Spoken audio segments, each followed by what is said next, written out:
बहुत समय पहले की बात है। एक घने जंगल में एक साधु तपस्या किया करता था।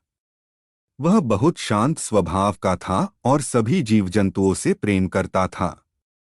वह जंगल में शांति से ध्यान लगाता और किसी को भी परेशान नहीं करता था। जंगल के जानवर भी उससे प्रेम करते थे और उसकी तपस्या में कोई विघ्न नहीं डालते थे। एक दिन साधु नदी के किनारे ध्यान में बैठा हुआ था कि अचानक दूर से हाथियों के झुंड की आवाज आई। एक पागल हाथी उन हाथियों के झुंड का हिस्सा था और वह तेजी से उधर ही आ रहा था जहां साधु ध्यान कर रहा था। हाथी के सामने जो भी आता वह उसे अपनी ताकत से कुचल देता था। साधु को भी उस पागल हाथी के आने की खबर मिली, लेकिन उसने सोचा कि उसने किसी को कभी नुकसान नहीं पहुंचाया, तो क्यों कोई उसे हानि पहुंचाएगा। उसने ध्यान से उठना मुनासिब नहीं समझा और वहीं बैठा रहा।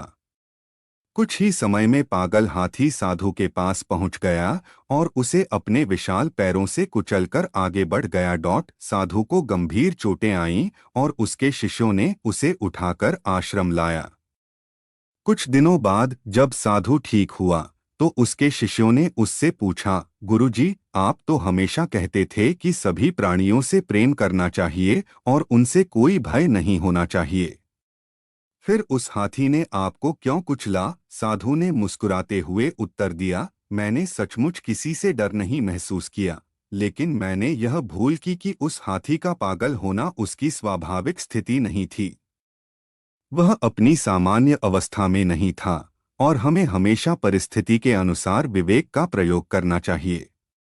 हमें अपनी सुरक्षा का भी ध्यान रखना चाहिए। प्रेम और करुणा का मतलब यह नहीं है कि हम खतरे को नजरअंदाज करें।